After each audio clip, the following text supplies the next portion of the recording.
Hello friends, माझं नाव आहे प्रीती पाटील जगदने आणि मी तुमच्या समोर सादर करत आहे 9 मे तसेच 10 मे लोकसत्ता पेपरचं अनालिसिस. चला तर मग बघूया. पहिली जी न्यूज आहे ती आहे महर्षी कर्वे स्त्री शिक्षण संस्था जी आहे यांनी सेवा कार्याचा अनुसरणीय असा आदर्श ठेवलेला आहे. तो काय आहे की दररोज सकाळी चहा, न्यारी, प्राणायाम, हस्तयोग यासारख्या सामाजिक प्रोग्राम मधून एक नैराश्य त्यांनी निर्माण करण्याची एक भूमिका घेतलेली आहे. आता सध्याच्या कोरोनाच्या पार्श्वभूमीवर समाजातील काही नागरिक आणि संस्था कोरोना रुग्णाच्या अडचणी समस्या सोडवण्यासाठी एक चांगलं काम करताना आपल्याला दिसत आहे आणि ह्याचाच पुरस्कर्ता म्हणजे महर्षी कर्वे यांची जी स्त्री शिक्षण संस्था आहे यांनी कोरोना काळजी केंद्रामध्ये रुग्णांसाठी सायंकाळी मनोरंजन समुपदेशने देखील ठेवलेले आपल्याला दिसतात. म्हणजे एक प्रकारे आदर्श ठेवणारं उपचार केंद्र यांनी चालू केलेलं आपल्याला दिसतंय. सेकंड जी आपली इम्पॉर्टंट न्यूज आहे ती आहे की पर्यावरणाची हानी टाळण्यासाठी आता ICAR ने सिरकोटचा उपक्रम राबवला आहे. त्या अंतर्गत अंत्यसंस्कारासाठी हरित स्मशानभूमी याचा पर्याय याच्यामध्ये सांगितला. आता हरित स्मशानभूमी म्हणजे काय की आपल्याला सगळ्यांना माहीतच आहे की आपल्याला जेव्हा अंत्यसंस्कारासाठी विविध लाकडांची गरज पडते, त्यामुळे भारतात दरवर्षी सुमारे 75 लाख माणसे मृत्युमुखी पडतात. त्याच्यावरील अंत्यसंस्कारासाठी तब्बल 1.5 ते 2 कोटी वृक्ष कापले जातात. त्यामुळे होणारी पर्यावरणाची हानी टाळण्यासाठी एक हरित स्मशानभूमी एक संकल्पना समोर आली आहे. यात पर्यावरणाचा ऱ्हास थांबू शकतो, त्यासह अंत्यसंस्काराचा खर्च देखील कमी होऊ शकतो. हे कसं तर ICAR सिरकोट यांनी हा पर्याय दाखवलाय की भारतात शेतातील पीक कापणीनंतर निघणारा जो कचरा असतो तो शेतातच जाऊन टाकला जातो. त्यामुळे शेतात मातीमध्ये देखील प्रदूषण होते. तर पीक कापणीनंतर निघणारा जो कचरा आहे जो जाळून न टाकता त्याचे एकत्रीकरण करून तो अंत्यसंस्कारासाठी वापरले जाऊ शकते. त्यामुळे प्रदूषण देखील कमी होते. असं ICAR सिरकोट या घटकावर बायोमास अंत्यसंस्कार पार पाडता यावा याकरता दहन पिंजरे तयार केले आहेत. या पिंजऱ्याला ब्लोअर लागले आहेत. त्यामुळे अंत्यसंस्कार झाल्यानंतर दहन पिंजरे थंड होऊन स्वतः 6 ते 8 तासात दुसरा अंत्यसंस्कार केला जातो. म्हणजे एक प्रकारची जी वृक्षतोड होते 1.5 ते 2 कोटी ती आपण थांबू शकतो. एक हरित स्मशानभूमी जो पर्याय आहे खरंच असा उत्कृष्ट पर्याय सांगितलेला आहे ICAR सिरकोट यांनी. दुसरी जी इम्पॉर्टंट न्यूज आहे ती आहे आपली जी DRDO आहे. DRDO ने कोरोना प्रतिबंधक औषधाला मान्यता दिलेली आहे. संरक्षण संशोधन आणि विकास संघटना म्हणजेच DRDO यांनी विकसित केलेला 2-deoxyD ग्लुकोज आणि 2DG या COVID-19 प्रतिबंधक औषधाला भारताच्या औषध महानियंत्रकाने म्हणजेच DCGI ने आपत्कालीन वापरासाठी मंजुरी दिली आहे. हे औषध कोरोनाची सौम्य ते तीव्र लक्षणे असलेल्या रुग्णावर एक सहाय्य उपचार म्हणून कार्य करेल. 2-deoxyD ग्लुकोज 2DG औषध रुग्णालयात भरती असलेल्या रुग्णाला लवकरच बरे होण्यासाठी मदत करेल. आता ह्या विषाणू वाढीला कसा प्रतिबंध हे औषध करू शकतं तर 2DG हे औषध पावडरच्या रूपात येते. ते पाण्यात मिसळून घेतले जाते आणि विषाणूचा संसर्ग झालेल्या पेशीमध्ये ते जमा होते. विषाणूजन्य संश्लेषण व ऊर्जेचे उत्पादन थांबून ते विषाणूंच्या वाढीला एक प्रतिबंधक करते. नेमक्या विषाणू संसर्गित पेशीमध्ये जमा होणे हे या औषधाचे वैशिष्ट्य आहे आणि या औषधाच्या सहजरित्या उत्पादन करता येऊन ते देशात मुबलक प्रमाणात उपलब्ध केले जाऊ शकते असं सांगितलं जात आहे. आणि ह्या औषधामुळे काय होणार आहे की अतिरिक्त जो प्राणवायू आपल्याला लागतो त्याच्यावरच देखील अवलंबित्व आपलं कमी होऊ शकतं. आता जे 2DG औषधाचा उपचार करण्यात आलेल्या रुग्णालयाच्या लक्षणामध्ये विविध निकषावर नियमित उपचारापेक्षा अधिक वेगाने सुधारणा झालेली दिसून आली आणि रुग्णालयात भरती असलेल्या रुग्णाला लवकर बरे होण्यास देखील मदत करत असल्याचे सांगितले. तसेच प्राणवायूच्या अतिरिक्त पुरवठ्याला देखील त्यांचे अवलंब आपल्याला कमी झालेले आपल्याला दिसते. म्हणजे खरंच DRDO ने एक प्रकारची जी औषध काढलेलं आहे ते खरंच चांगलं आहे. या स्टेजला हे खूप इम्पॉर्टंट होतं. आता नेक्स्ट इम्पॉर्टंट आपण न्यूज बघूया. याच्यामध्ये आज रविवार विशेष मध्ये व्यक्तिविशेष नावाचं जे आर्टिकल येतं त्याच्यामध्ये आज 9 मे म्हणजे गोपाळकृष्ण गोखले जे आहेत यांची आज जयंती. गोपाळकृष्ण गोखले यांनी शमा दलवाई यांनी खूपच छान आर्टिकल यांच्या विषयी लिहिलेलं आहे. आता ह्याच्यामध्ये बघा की गोपाळकृष्ण गोखलेची जी प्राथमिक माहिती आहे ती पहिल्यांदा आपण जाणून घेऊ. आता बघा गोपाळकृष्ण गोखले यांचा जन्म 9 मेला रत्नागिरी जिल्ह्यात झाला होता. महात्मा गांधी, सरोजिनी नायडू, जिना गोखले यांना आपला गुरु मानत असत आणि गोखले स्वतःचा गुरु रानडेला मानत असत. आता तुम्हाला माहित असेल की महात्मा गांधींना आफ्रिकेतून भारतामध्ये यावे याच्यासाठी जर आमंत्रित कोणी केलं असेल तर ते गोपाळकृष्ण गोखलेने त्या काळात केलं. गोपाळकृष्ण गोखले यांनी त्या काळामध्ये दुसरा विवाह केला. समाज जागृती आणि राजकीय सुधारणा यासाठी त्यांनी मवाळ मार्ग जो होता त्याच्यामध्ये तुम्हाला माहित असेल की जहाल आणि मवाळ हे जे दोन ग्रुप पडलेले होते. ऑब्व्हियसली त्यांचा टिळकांशी जे होते वेगवेगळे मतभेद झालेले आपल्याला दिसतात, कारण की टिळकांचे विचार हे जहालवादी होते आणि ह्यांचे विचार जे होते हे मवाळ होते. 1896 ते 97 या काळात त्यांनी वेल्बी कमिशनर समोर साक्ष देणारे ते एकमेव भारतीय ठरले. तसेच जी डेक्कन एज्युकेशन सोसायटी जी होती पुण्याची त्याचे ते सेक्रेटरी बनले 1891 ते 1898 या काळात. नंतर सर्वंट्स भारत सेवक समाजाची त्यांनी स्थापना केलेली आपल्याला दिसते. जे 1905 मध्ये बनारस या अधिवेशनात काँग्रेसच्या ते अध्यक्ष बनलेले आपल्याला दिसतात. नेक्स्ट जे आहे ते आहे की मॉर्ले मिंटोच्या सुधारण्याचे स्वरूप ठरवण्यामध्ये त्यांचा एक पुढाकार होता आणि गोखले यांना महाराष्ट्राचा सॉक्रेटिस असं म्हणतात, कारण जी रॅशनल थिंकिंग होती त्याच्यामुळे त्यांना गोखले यांना महाराष्ट्राचा सॉक्रेटिस असं संबोधलं जातं. भारताची सर्वप्रथम पार्लिमेंट जाहीर करावी असे म्हणणारे पहिले भारतीय जर कोण असतील तर ते गोखले होते. त्यांनी अर्थसंकल्पावरील देखील 12 भाषणं केलेली आहेत.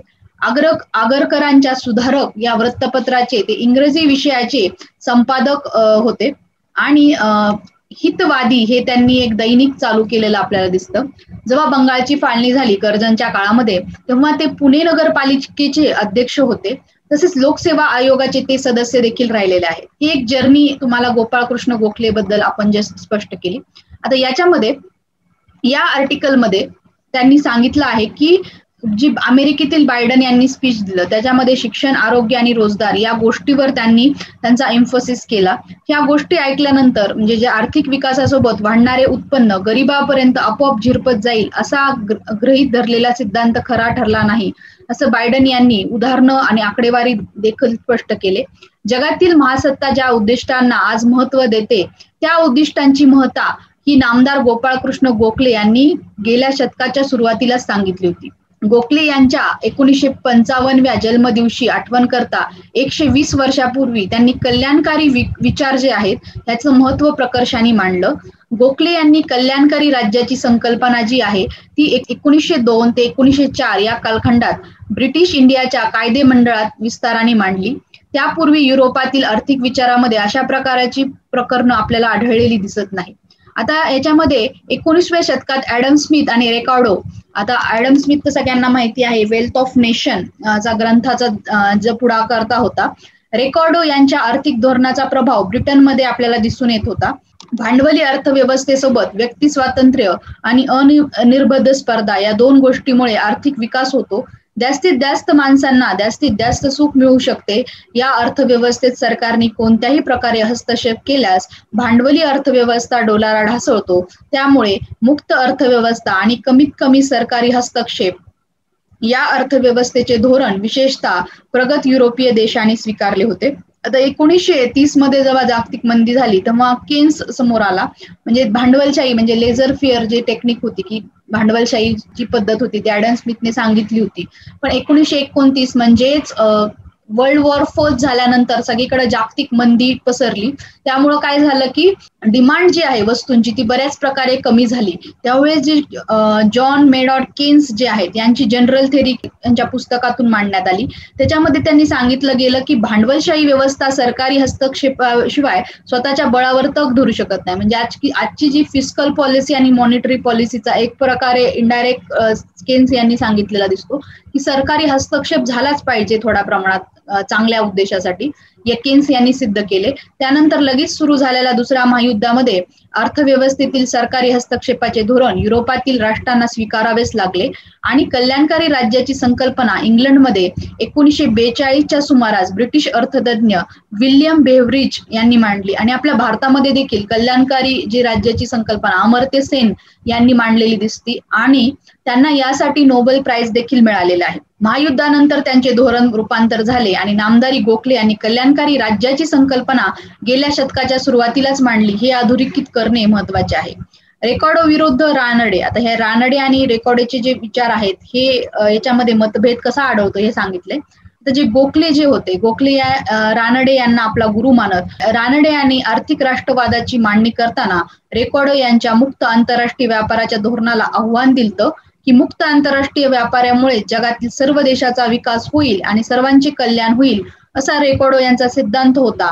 पण या सिद्धांताच्या आधारे तेव्हाच्या ब्रिटिश सरकारने भारतातील त्यांचे धोरण आखले होते. रानडे यांनी या धोरणाला आव्हान देऊन हे धोरण भारतीयांसाठी योग्य नसल्याचे सांगितले. दोन समान पक्षामध्ये निरंकुश स्पर्धा होऊ शकते. ब्रिटनमधील प्रबळ उद्योगासमोर बाल्यावस्थेतील भारतीय उद्योग टिकू शकत नाहीत, त्यामुळे त्यांना सरकारच्या संरक्षणाची गरज असल्याचं रानडे यांचा आग्रह आपल्याला त्या काळात दिसतो. आणि असंच झालंय की म्हणजे जे माल होता, नंतर हळूहळू जे आपल्या लहान उद्योग होते भारतातील ते बंद पडलेले आहेत आणि इंडस्ट्रियल रिव्होल्युशन झालं, जसं ब्रिटनमध्ये झालं, त्याचा म्हणजे इम्पॅक्ट जो आहे भारतीयांवर म्हणजे भारतीय उद्योग व्यवस्थावर आपल्याला पडलेला दिसतो आणि अनेक जण बेरोजगार त्या काळात झालेले आपल्याला दिसतात. ब्रिटिश आमदनीखालील भारतीय दारिद्र्य वाढत चालले होते आणि दादाभाई नौरोजी यांचं तुम्हाला माहितीच आहे, अनब्रिटिश रूल इन इंडिया, ह्याच्यामध्ये त्यांनी भारतातील वाढणाऱ्या दरिद्राचे कारण सांगितलेलं आपल्याला दिसतंय. त्याच्यामध्ये पॉवर्टी आणि अनब्रिटिश रूल इन इंडिया यामध्ये वाढणाऱ्या दरिद्राचे कारण ब्रिटिशांनी केलेल्या लुटीत त्यांनी शोधले. गोखले यांनी त्यावर उपाय सुचवण्यावर लक्ष केंद्रित केले. रानडेप्रमाणे देशातील औद्योगिकरण आणि शहरीकरण हे गोखले यांनाही महत्वाचं वाटत होतं. परंतु येथील गोखले यांनी 1902 साली केंद्रीय कायदे मंडळात अर्थसंकल्पावर पहिलं भाषण केलेलं आपल्याला दिसतंय.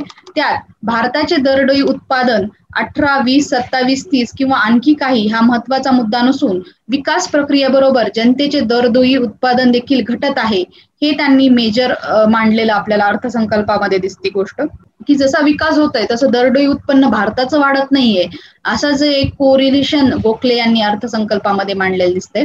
नामदार गोखले यांच्या विचाराची वैशिष्ट्य म्हणजे विकासाच्या परिप्रेक्ष्यातून ते सामूहिक वित्त व्यवस्थेकडे पाहत होते.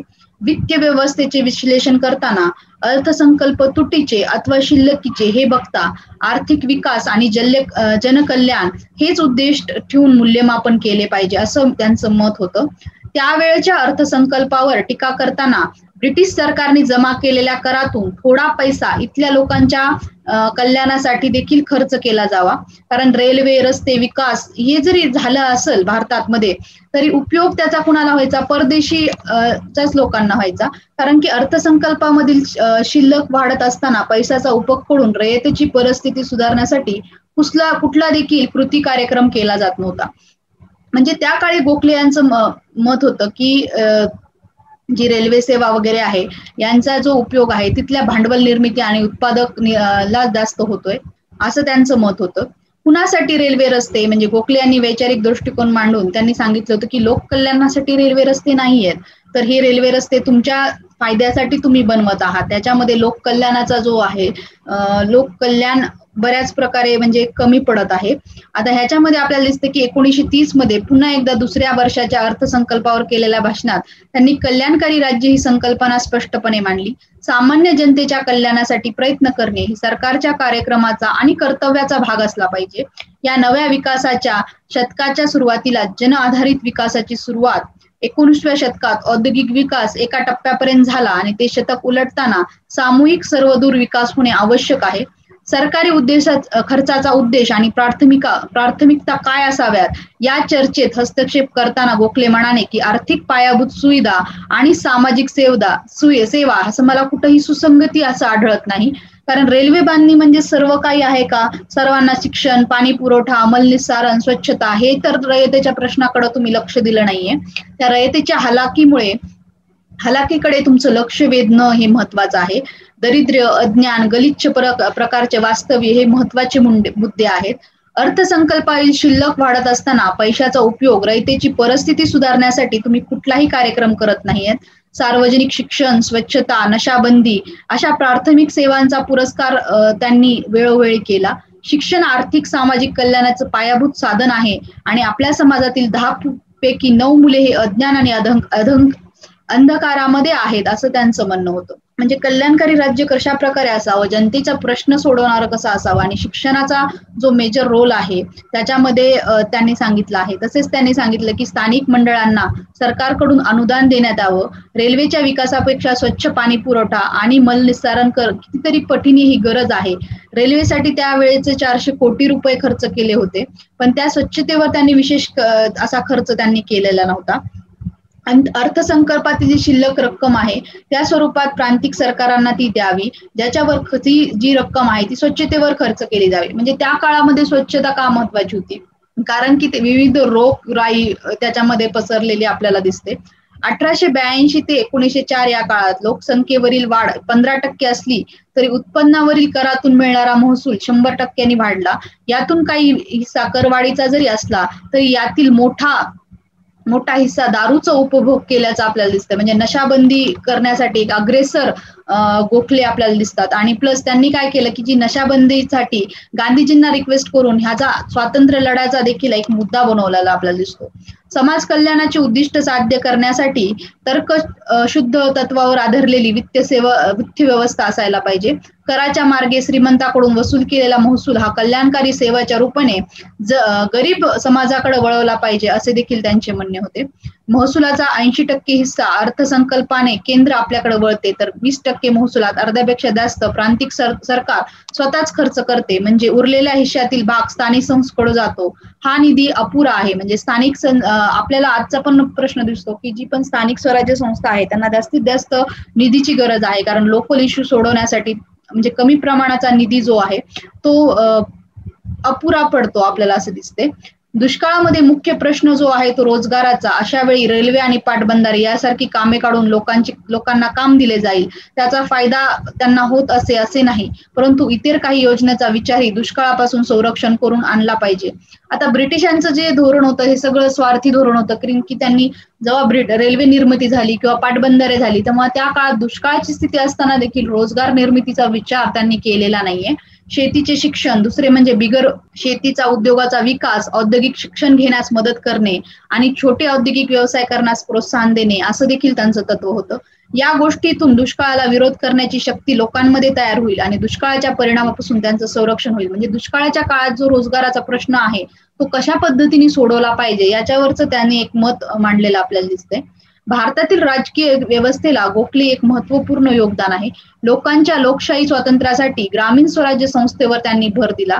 त्याचबरोबर त्यांच्यातर्फे स्थानिक संसाधनांचा विकास होईल, ग्रामीण कल्याणाचे साधन देखील बनतील. पंचायत हे नावाचे पायाभूत राजकीय आणि आर्थिक केंद्र असायला पाहिजे. हेच मुळी स्थानिक स्वराज्याचे केंद्र बनू शकते. म्हणजे वित्त व्यवस्था आणि लोककल्याणची जी कल्पना तुम्हाला राबवायची असेल तर स्थानिक स्वराज्य संस्थेचा रोल खूप इम्पॉर्टंट असतो असं देखील त्यांनी प्रतिपादन केलेलं आपल्याला दिसतंय. म्हणजे खूप सुंदर त्यांचं अर्थव्यवस्थेबद्दलचं मत आणि एकूण त्यांचं कॉन्ट्रीब्युशन आपण पाहिलेलं, गोखले यांचं कॉन्ट्रीब्युशन आपल्याला पाहिलेलं दिसतंय. आता या आर्टिकलमध्ये शंकराचार्यांची जयंती होती. यामध्ये खूप सुंदर आर्टिकल आहे की 17 मेला शंकराचार्याची जी जयंती आहे ती श्रेष्ठ तत्वज्ञानी आहेत. त्याच्यामध्ये शंकराचार्य जे आहेत त्यांनी एक सांगितलं आहे की देव जो आहे तो विश्वाकार आहे, त्याचं वस्त्र कसे नेसवणार, त्याला तुम्ही नैवेद्य दाखवतात, तो नैवेद्य कशासाठी दाखवतात, जो वेदांनाही कळला नाही असं स्तवन कशाला करतात.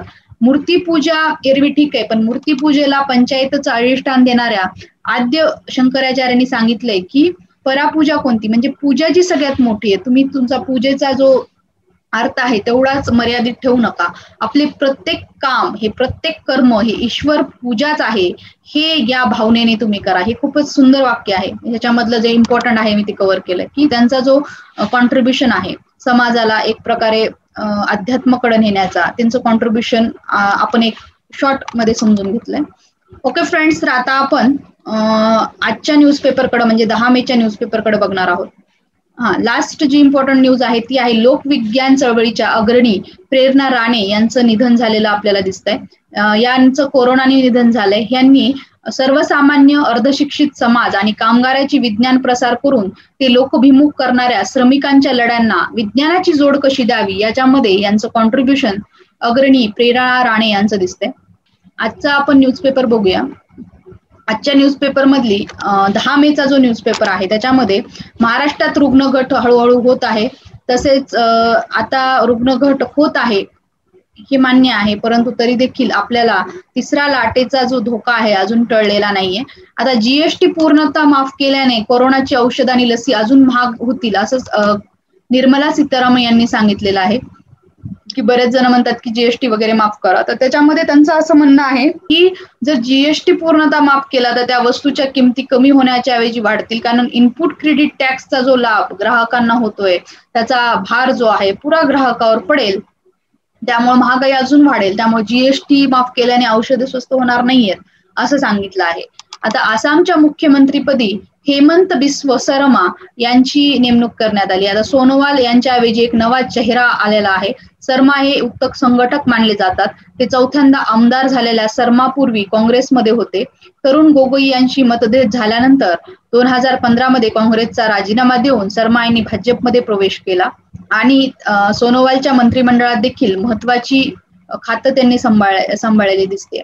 आता हे जे म्युकोरमायकोसिसचा मोठ्या प्रमाणात जो फैलाव होत आहे, आता बघा की हे काय झालेलं आहे की कोरोनाचे जे स्टेरॉइड्स आहेत आणि अनियंत्रित साखरेची जी आपली अनियंत्रित पातळी आहे, अशा अन्य औषधामुळे कमी झालेल्या रोगप्रतिकारक शक्तीमुळे एक बुरशीजन्य म्हणजे म्युकोरमायकोसिस एक बुरशीजन्य आजार कोरोनाच्या पेशंटला डबल होत आहे. म्हणजे आता कोरोना झालाय, तुम्ही नीट झालात तरी तुम्हाला म्हणजे काही काळानंतर साखरेची अनियंत्रित पातळी किंवा स्टेरॉइड्स अन्न औषधामुळे तुमची एक प्रकारे रोगप्रतिकारक शक्ती कमी झालेली असते आणि म्युकोरमायकोसिस म्हणजे बुरशीजन्य आजाराचं प्रमाण दुसऱ्या लाटेमध्ये वाढलेलं दिसतंय.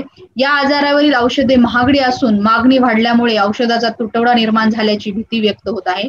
पहिल्या लाटेत कोरोनामुक्त झालेल्या काही रुग्णांना म्युकोरमायकोसिसची बाधा झाल्याचं आढळले. यात काही रुग्णांना दृष्टी देखील गमवावी लागली. म्हणजे ती बुरशी जी आहे पहिल्यांदा दातापासून नंतर नाकापर्यंत आणि नंतर ती डोळ्यापर्यंत जाते आणि दुसऱ्या लाटेत अशा रुग्णांची संख्या अनेक पटीने वाढली. त्यामुळे केवळ सरकारीच नव्हे तर खासगी कान घसा तज्ञाकडून रुग्णाची गर्दी दिवसेंदिवस वाढत आहे.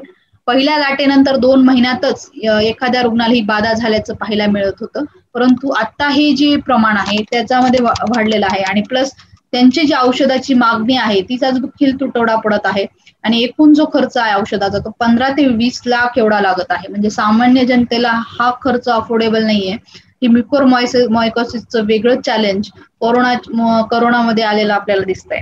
कोरोनातून नीट झाल्यानंतर देखील म्युकोरमायकोसिसचं नवीन चॅलेंज आपल्याला फेस करावं लागणार आहे. नेक्स्ट जी इम्पॉर्टंट न्यूज आहे, आता बघा ही म्युकोरमायकोसिस मध्ये नाकातून काळसर द्रव्य बाहेर येणे, नाक सतत वाहणे, डोळ्यातून पाणी येणे, डोळ्यांना सूज येणे, डोळे लाल होणे, नजर कमी होणे, आकारात दात हलले, दात दुखणे, इव्हन दातामध्ये पू देखील होण्याची संभावना असते. तिसरी लाट रोखण्यासाठी माझा डॉक्टर मुख्यमंत्री उद्धव ठाकरे यांच्या आव्हानाला उत्स्फूर्त प्रतिसाद की कोरोनाच्या संभाव्य तिसऱ्या लाटेची धोका टाळण्यासाठी आवश्यक उपाययोजना करण्यासाठी प्रशासन कामाला लावल्यानंतर राज्यभरातील डॉक्टरांशी थेट संवाद साधत कोरोनाची लाट रोखण्यासाठी माझा डॉक्टर म्हणून मैदानात उतरण्याचं आव्हान त्यांनी केलेलं आहे. त्यांच्या अभिनव उपक्रमात वैद्यकीय क्षेत्राकडूनही उत्स्फूर्त प्रतिसाद मिळाला. मुंबईतील 700 डॉक्टरांनी कोरोना रोखण्यासाठी मैदानात उतरण्याची ग्वाही त्यांनी दिली. म्हणजे हे तिसरी लाट रोखण्यासाठी एक उपाययोजना चालू केलेली आहे आपल्या मुख्यमंत्र्यांनी. आता जो युरेनियमचा साठ्यामध्ये युरेनियमचा साठा एक सापडला आणि 7 किलोचा तो साठा होता. त्यामुळं काय केलंय की मुंबईमध्ये मानखुर्द या परिसरामध्ये तो सापडला 7 किलोचा युरेनियम साठा. म्हणजे खूप मोठी गोष्ट आहे आणि केंद्रीय गृह मंत्रालयाने म्हणजे NIA राष्ट्रीय तपास यंत्रणेकडे याची सूत्र दिली आहेत. NIA प्रवक्त्याने ह्या वृत्तास दुजोरा दिला आणि युरेनियमची तस्करी आणि विक्रीचे प्रयत्न यातील गांभीर्य ओळखून याचा तपास चालू केलाय की अटक आरोपातील ताहीर हे वडिलाचा मानखुर्द मंडाले परिसरात भंगार सामान खरेदी विक्रीचा व्यवसाय आहे. पण 6 वर्षापूर्वी भंगार सामानातून घन स्वरूपातील युरेनियमच्या सळ्या त्याच्या दुकानावर विक्रीसाठी आल्या आणि ताहीरच्या वडिलांनी सळ्या जपून ठेवल्या आणि टाळेबंदीत त्याच्याऐवजी ताहीर दुकानावर येऊ लागला. त्याच्या हाती या सळ्या लागल्या. कुटुलपोटी माहिती काढली तेव्हा त्या युरेनियमच्या आहेत आणि ह्याची किंमत कोट्यावधी असावी अशी माहिती त्याला मिळाली. माहिती तंत्रज्ञान क्षेत्रात कार्यरत असलेल्या जिगरशी त्यांनी संपर्क साधून युरेनियम बाबत सांगितले आणि जिगरची एक सळी स्वतःकडे ठेवून घेत ग्राहकाचा शोध त्यांनी सुरू केलेला आपल्याला दिसतोय. नेक्स्ट आपण बघायचं की भारत पाकिस्तानला काश्मीर प्रश्नी संवादाचं जे आव्हान आहे ते सौदी अरेबियाने दिलेलं आहे की भारत आणि पाकिस्तान यांनी काश्मीर प्रश्नासह इतर प्रलंबित प्रश्नावर एकमेकाशी संवाद साधावा असं सौदी अरेबियाचं प्रतिपादन आहे.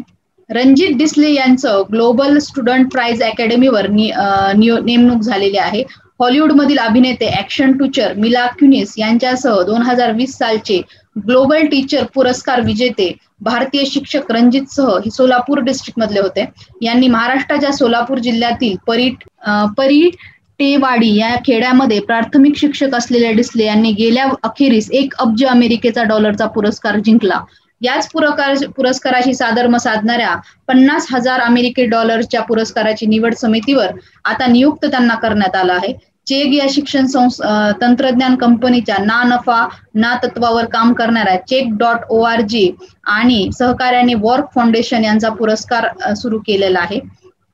तसेच एकूण समाजावर आपला ठसा उमटवणाऱ्या असामान्य विद्यार्थ्याचे प्रयत्न जगापुढून आणण्यासाठी नवे व्यासपीठ म्हणून ग्लोबल स्टुडंट प्राइज सुरू करण्यात आलेला आहे. त्याच्यासाठी त्यांची नेमणूक आपल्याला झालेली दिसते. तर चीनी जे अग्निबाणाचे अवशेष आहेत ते मालदीव नजीक पडलेले आहेत की पृथ्वीच्या कक्षेबाहेर सोडण्यात आलेल्या चीनचे अग्निबाणाचे अवशेष मालदीवमध्ये म्हणजे हिंदी महासागरामध्ये कोसळलेले आपल्याला दिसते. चीनचा अग्निबाण पृथ्वीच्या कक्षेत परत येत असताना त्याचा विस्फोट होऊन त्याचे अवशेष तिथं पडलेले आपल्याला दिसतात. नेक्स्ट इम्पॉर्टंट न्यूज बघूया. त्याच्यामध्ये संपादिकेमध्ये वायफायची शोकांतिका म्हणजे सार्वजनिक मालमत्तेचा जसा एक्स्ट्रा यूज आपण केलाय तसं वायफाय तंत्रज्ञान देखील त्याचा एक्स्ट्रा यूज होऊन नंतर आपल्याला अनेक त्याचे डिसएडव्हान्टेजेस होतील असं सांगितलं आहे एक प्रकारे लेखकाने. एवढं इम्पॉर्टंट नाहीये. काँगोचं स्वातंत्र्य आणि संहार, आपण काँगो ही जी सिरीज आहे हे नवदेशाचा उदयास मध्ये बघत होतो. नंतर त्याच्यामध्ये काँगोला स्वातंत्र्य कसं भेटलं ही सिरीज आहे ही बघत होतो की 30 जून 1960 रोजी बेल्जियमकडून स्वातंत्र्य मिळून अस्तित्वात आलेला सार्वभौम काँगोचे पहिले पंतप्रधान पेट्रिक लुम्बा यांची निवड झाली. रिपब्लिक ऑफ काँगोला लागूनच शेजारी नाव सुद्धा रिपब्लिक ऑफ काँगो असल्यामुळे नवजात काँगोला किंगशा या राजधानीमुळे काँगो किंगशा नावाने ओळखलं झालं. पुढे 1964 मध्ये राज्यव्यवस्थेत बदल होऊन लोकशाही प्रजासत्ताक काँगो म्हणजेच डेमोक्रॅटिक रिपब्लिक ऑफ काँगो हा देश DR काँगो या नावाने ओळखला गेला. न्युमुबा या सरकार सत्तेवर आले आणि 2 महिन्यातच काही प्रांतिक म्हणजे हे जे आहे हे इम्पॉर्टंट नाही आपल्या एक्झामच्या दृष्टिकोनातून. आपण जे इम्पॉर्टंट बघितलं की काँगोची हिस्ट्री जी आहे त्याच्यामध्ये काँगो नदी जो प्राकृतिक प्रदेश आपण बघितला, नंतर प्लस त्याची स्वातंत्र्याची हिस्ट्री आपण बघितली आणि ॲटलास 1997 मध्ये काँगोच्या अध्यक्षपदीवर हे आपल्याला इम्पॉर्टंट नाही एक्झामचा दृष्टिकोन. दुसऱ्या महायुद्धानंतरचे जागतिक सर्वाधिक सहकार युद्ध जे काँगोमधील 2 युद्धाची वर्णन आहे हे पण एवढं इम्पॉर्टंट नाहीये. म्हणजे आपण जे इम्पॉर्टंट आहे काँगो बद्दलची हिस्ट्री त्याची जिओग्राफी ती कव्हर केलेली आहे. फाईन. सेवाव्रती तेजस्विनी गणिती, मोजक्या गणिततंत्र महिलापैकी 16 मे 1718 रोजी इटलीत जन्मलेल्या मोरिया ॲगन्सी उच्च शिक्षित आणि श्रीमंत वडिलाची मारिया जन्मजात प्रतिभा. म्हणजे आपण गणिती तज्ञ आपला एक कार्यक्रम चालू झालाय की विविध गणिती तज्ञ आपण बघितले, आर्यभट्ट बघितले, नंतर ब्रह्मगुप्त बघितले, महावीराचार्य असं बघितले. आता ह्या ज्या आहेत तेजस्विनी गणिती म्हणून त्यांनी त्यांचं लेखन जे आहे प्रिपोजिशन ऑफ फिलॉसॉफी या पुस्तकात त्यांनी मांडलेलं आहे. त्यांचं जे कार्य आहे ते बीजगणितापासून ते कलाशास्त्रज्ञापर्यंत त्यांनी त्यांचं कॉन्ट्रीब्युशन आपल्याला दिसते. हे पण एवढं एक्झामच्या दृष्टिकोनातून तुम्हाला इम्पॉर्टंट आर्टिकल नाहीये.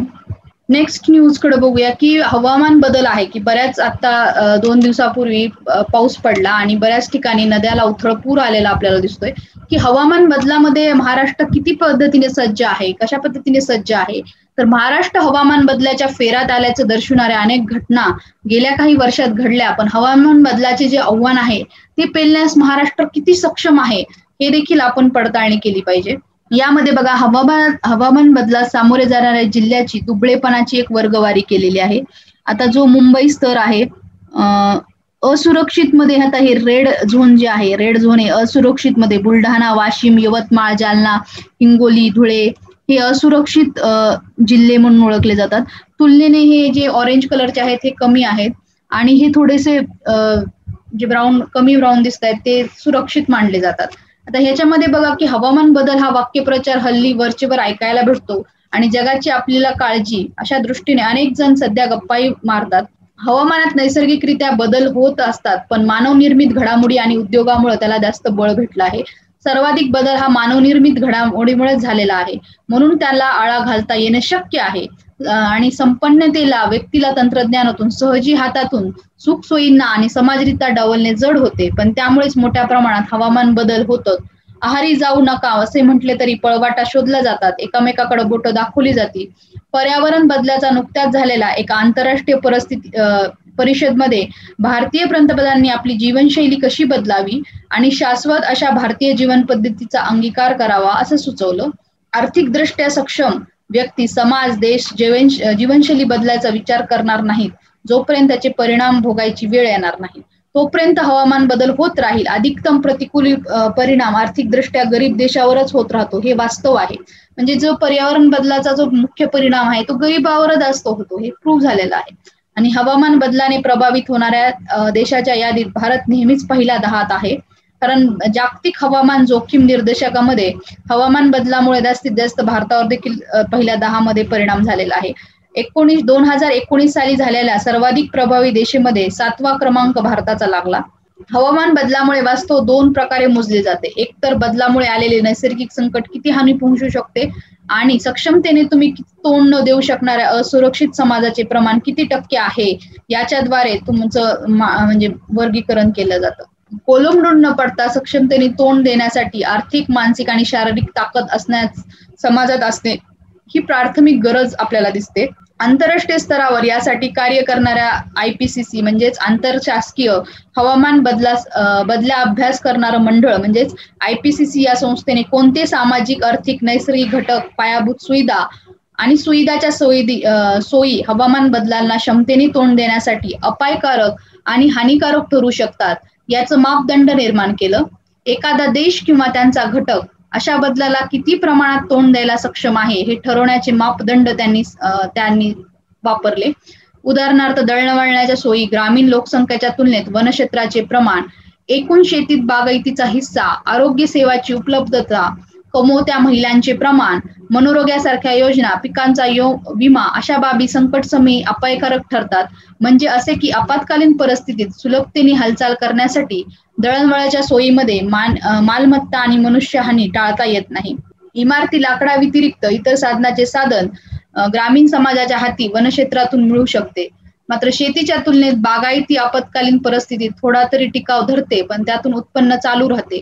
तात्काळ मिळणाऱ्या आरोग्य सेवेमुळे समाज पुन्हा शारीरिकदृष्ट्या सक्षम होऊ शकतो, पण आपत्तीत नुकसान झाले तरी सामाजिक योजनेमुळे उत्पन्नाचे साधन मिळून माणूस तग धरू शकतो. मापदंडामध्ये आपण बघितलं की हानिकारक ठरणाऱ्या काही घटकांचा अंतर्भाव केला की एकल पीक पद्धत, उत्पादनासाठी केवळ नैसर्गिक स्रोताचा आधार, पावसाळी शेती, खालचे क्षेत्र, जीवाणू संक्रमित, दूषित पाण्याच्या होणारी रोगाची तीव्रता, दरिद्र रेषेखाली लोकसंख्येची टक्केवारी, अल्प भूधारकाची संख्या, पिकामध्ये विविधता नसेल तर नैसर्गिक स्रोतावर समाज अवलंबून असतो. म्हणजे तुम्ही नैसर्गावरच पूर्णतः अवलंबून राहू नका. तुमचे जे स्रोत आहेत, आर्थिक स्रोत, ते व्हेरियस म्हणजे डिफरंट स्रोत असले पाहिजेत. तर आपत्कालीन परिस्थितीत उत्पन्नाचं गणित त्यामुळे कोलमडतं आणि दुष्काळी परिस्थितीत पीक जगण्यासाठी पाण्याचा इतर पर्याय नसतो, तर सगळ्याच कष्टावर पाणी फेरले जाते.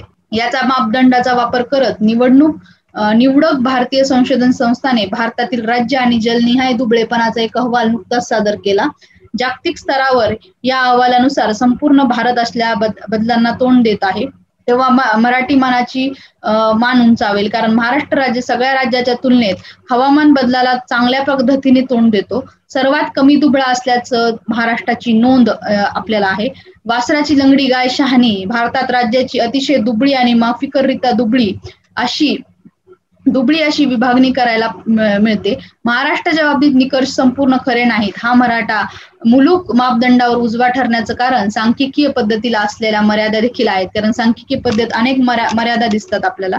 त्यामुळे पण म्हणजे महाराष्ट्रामध्ये असं सांगितलं असेल की दुबळा नाहीये महाराष्ट्र, असं पण ते सांगितलं असेल. महाराष्ट्रामध्ये शेतकी आणि प्राथमिक क्षेत्राचा सकल राज्यांतर्गत उत्पन्नाचा हिस्सा नगण्य आहे, असा अर्थ की या उजव्या आहेत. परंतु मनोरोग्यासारख्या योजनाची अंमलबजावणी, आरोग्य क्षेत्राच्या खालच्या स्तरापर्यंत बऱ्यापैकी बांधणी, ह्या गोष्टी ठळकपणे नजरेस आणल्या आहेत. अधिकतम प्रोजेक्ट विशेषतः मराठवाडा आणि विदर्भातील बरेचसे जिल्हे अजून पण दुष्काळाखाली दिसतात.